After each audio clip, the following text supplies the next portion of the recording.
Good morning, everyone. Okay, first of all, I would like to say thank you, especially to my God to give me anything what I need today. Okay, let me introduce myself. My name is Anar Nalendra Wibisana. I'm from Science Communication 2018, and I'm here want to show you about my presentation about the topic, the anti-corruption, which entitled the importance of the anti-corruption movement in effort to prevent corruption in Indonesia. Okay, but first I want to tell you something. On this topic entitled, I have a few reasons why I choose this, but the main reason is because that I feel like some case about corruption in Indonesia as if there was no end until now. Okay, and then this is actually a big problem for our country because 22 years ago, after we are started or entered the new reformation era, at that time, most of the people in Indonesia were giving a big hope that the thing about the corruption, collusion, and nepotism, but especially for the corruption, it will be disappear and gone from Indonesia forever. But unfortunately, in fact, the corruption things still exist until now. This is very big problem for our country. Then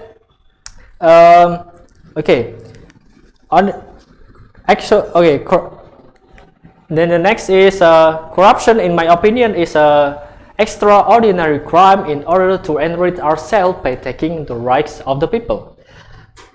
In Indonesia, corruption is like an illness cancer which undermine and destroy entire element system of life nation. And the real main impact that perceive Indonesian people because corruption is run riot of poorness. Okay, next we are going to the problem corruption in Indonesia. Corruption in Indonesia is like a culture, which is a culture that's very difficult to erase because the roots have been deployed and embedded for over the years and keep strengthened. This makes the life of the nation and state unhealthy, especially of the survival of everyday society, which is affected by very real poverty and many of the consequences of criminal acts of corruption committed by government officials. And the new case about corruption in Indonesia came from Cabinet Indonesia Maju.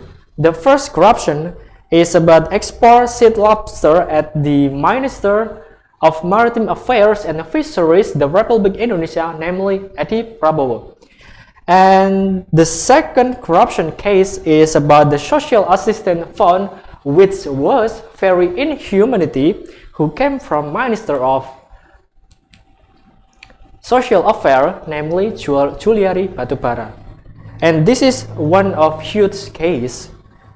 And if according to the provision in law number 31, 1999, GO number 20, 2001, concerning corruption crimes, there are several types of action that can be categorized as criminal acts of corruption that can be punished.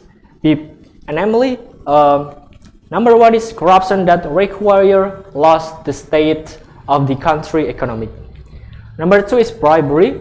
Number three is abuse position. Number four is extortion. Number five is frauds.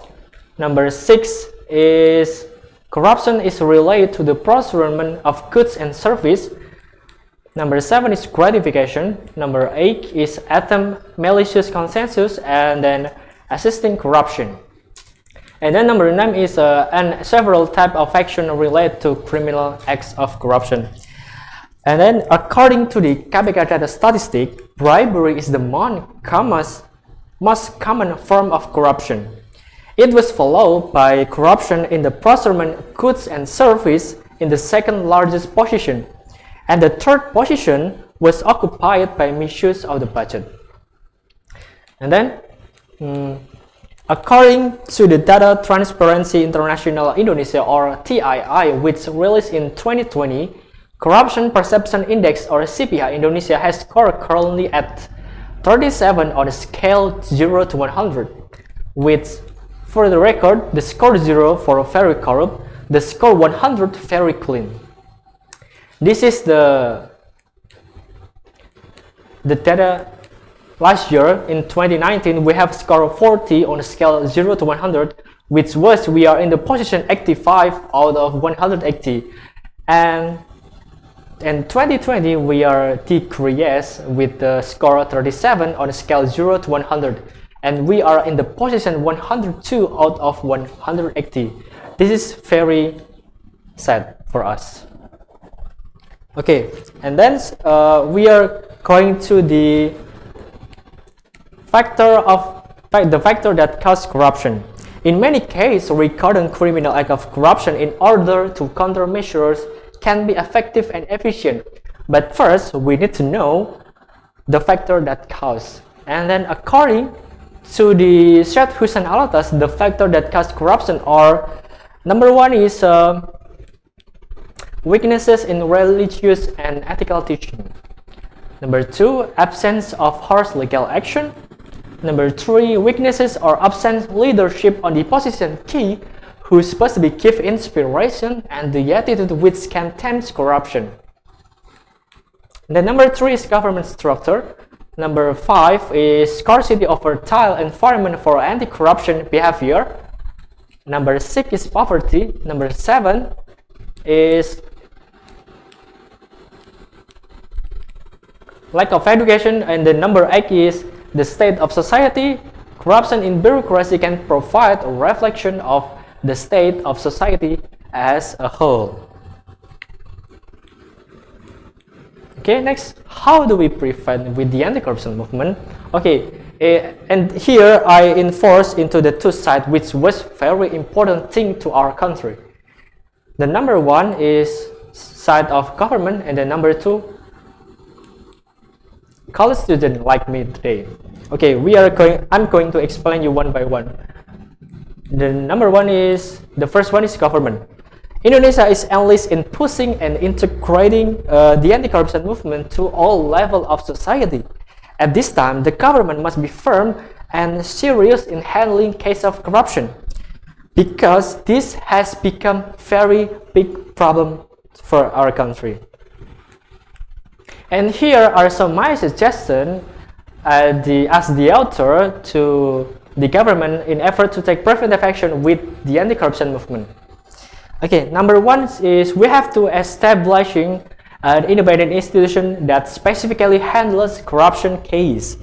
When in a country there is a chronic disease that infects the states of body system and does not heal and has a negative impact, which is quite widespread for the life of the nation and the states, namely disease of corruption especially, then we need an independent institution that specifically formed to prevent, eradicate, and punish the perpetrator of corruption.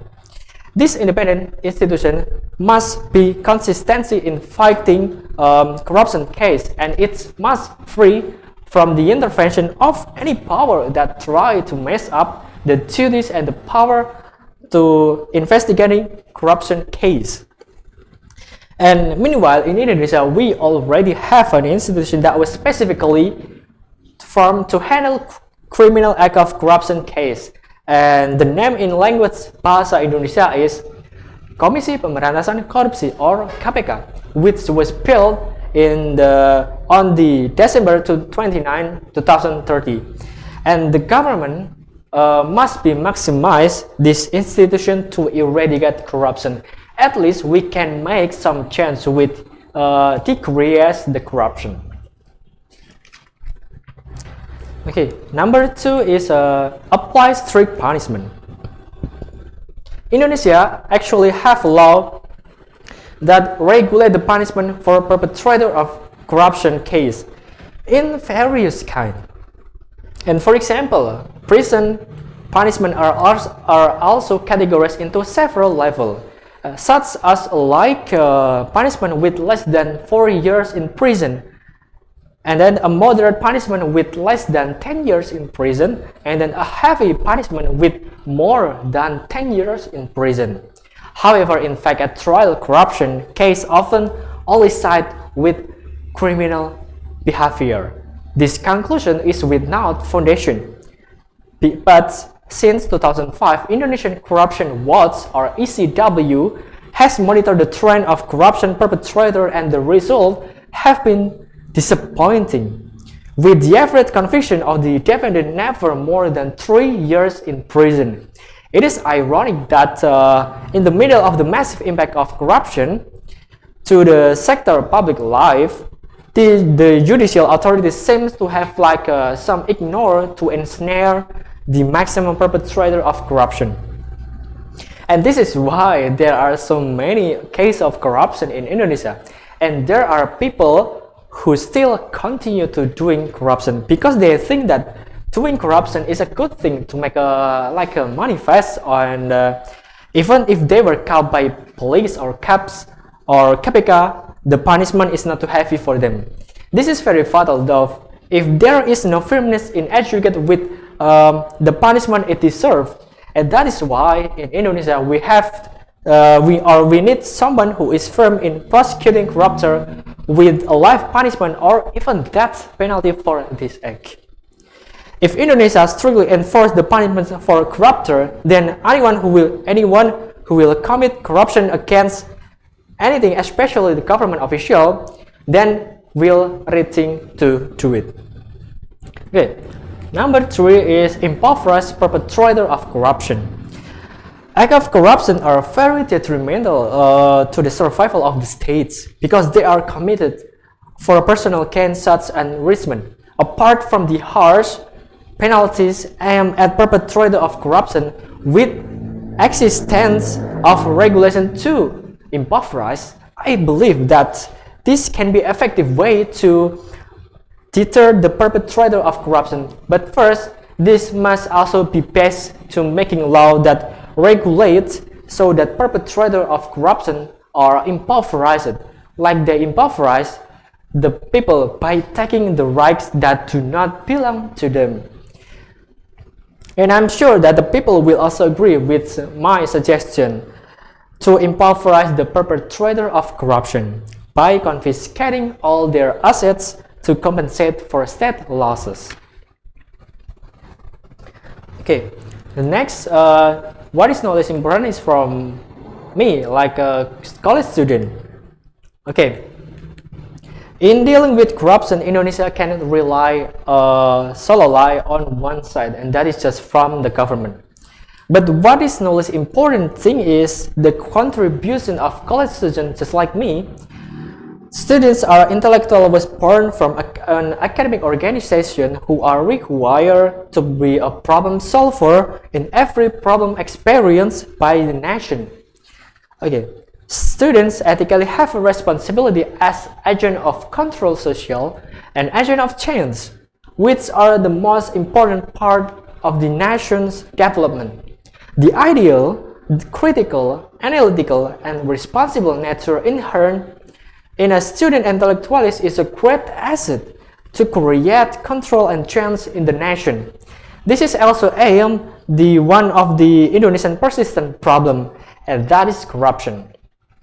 Okay, as agent of control social, the number one we can do watch and control the policies of the government.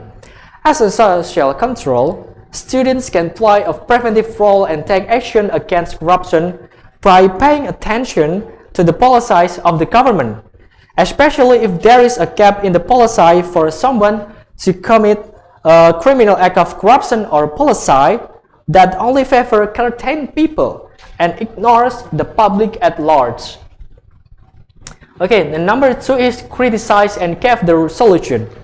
Then students also need to help society when they are in a state of oppression and injustice for their rights, which are forcibly taken away by people who commit criminal act of corruption or regulatory system that does not side with the people by criticizing and the government, but also we have to providing a solution which must side fairly with the community at large. Okay, number 3 is assistance to the community in law enforcement effort. In addition, a student, they can also carry out investigative strategies by providing assistance to the public and effort to enforce the law against corruption perpetrator and exert pressure on the law enforcement official act decisively and seriously against perpetrator of corruption. And this pressure can be done like we make some movement demonstration and the formation of public opinion. Okay, and one of the other important thing is student as agent of change. Being agent of change is not easy. It has to be principle of the growth of the nation progress where there are so many obstacles. Along with the development of good human resource and high integrity, such as the existence of increasingly advanced educational resource or support, and based on a sense of loyalty and concern for this nation, it is not impossible that the agent of change, such as student like me, is the one key in the future that can be success and progress to Indonesian nation. Which one can also break the negative stigma mindset that corruption in Indonesia will never disappear. We have to break that stigma, and this requires a very high degree of seriousness with clarity of purpose, because corruption is considerably slowing down the country from growing into the great country. And maybe it takes a long time for us to lead the course of this country both outside and within the state of system, because to getting better will not easy and fast, but we must be done with the maximum confidence and effort with loyalty to our beloved country. Okay, maybe that's what can I say for today. Thank you very much for the attention and good morning.